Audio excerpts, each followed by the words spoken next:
Meyerson with YOGAthletica in Los Angeles, California. Today, Marichyasana C. Did you already watch my videos on A and B? Great. Then you're probably ready for C. Okay, C is more like A than B because it's an opening twist or almost a neutral twist, where B, of course, was a closing twist, a transaxial. So, C sets up the same way as A. Again, the foot is in line with the hip. The tendency is to want the foot right at the inner groin, inner thigh. Keep this one even with the hip. So the knee is more or less vertical over your foot, okay? This is your leg positioning. This is a fairly big spinal twist, by which I mean a big spinal twist. So I recommend that you start out by hugging the leg. So just take your right elbow to your left knee. In this scenario, my right leg is out. And take your left hand behind and use that to open up, okay? So you really got to get your twist on when you come into this pose, okay? If that's easy, you take this arm to the other side. Much as we would if we were coming into Ardha Matsyendrasana, or half Lord of the Fish, I press my leg into my arm to deepen the twist.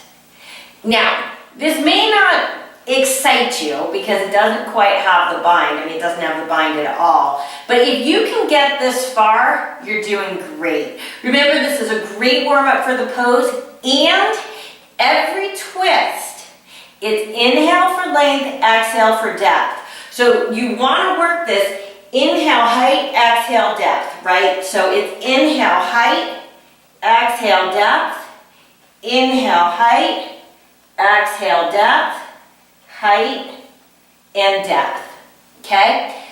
Whenever I'm going for one of these reverse binds, I have to get my entire back of my shoulder to my leg because shoulders bend backwards, but elbows don't. So if I'm just at my elbow, there's no way for me to get the bind. There's nowhere for my arm to go, right? So I have to get my armpit all the way to like the outer thigh, outer knee in order to get this. Now, how do I do this? Right now, my torso is basically facing this way. Even if I turn from my rib cage, that's not going to be enough. I need to get my entire torso facing that way to the best of my ability. So, though the hips face this way, if you lean back away from your leg for a moment and then twist, so instead of just having just my chest outside, now my core is outside too. So it's not here where my belly button's facing forward, but I really come in so that the whole torso is facing this way. Okay, now, this foot needs to be very close to your tush. Why? We discussed this in the other videos. If my leg is out here, then it's too far to bind. But if I pull it in really tightly, I can wrap my arm around to find my other hand. I'll show you from the other direction. Now, you can grab a hand or a wrist. I don't practice this one very often, so right now we're talking hand.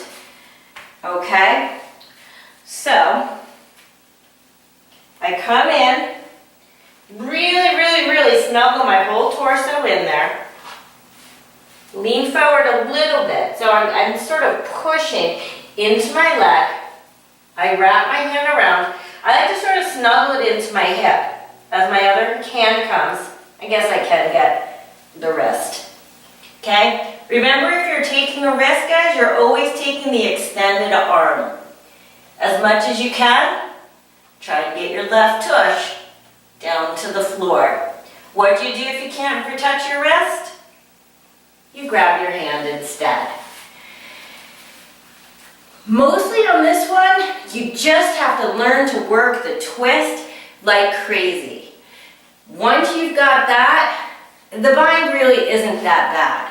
With these transaxial twists, people tend to get really freaked out about the binds. Just let the body feel like it's ringing out like crazy. It will wring you out. It will get rid of toxins. It should feel really, really good. And it's going to get you into the bind. This is Shana Meyerson with Yoga Athletica in Los Angeles, California, wishing you a happy day.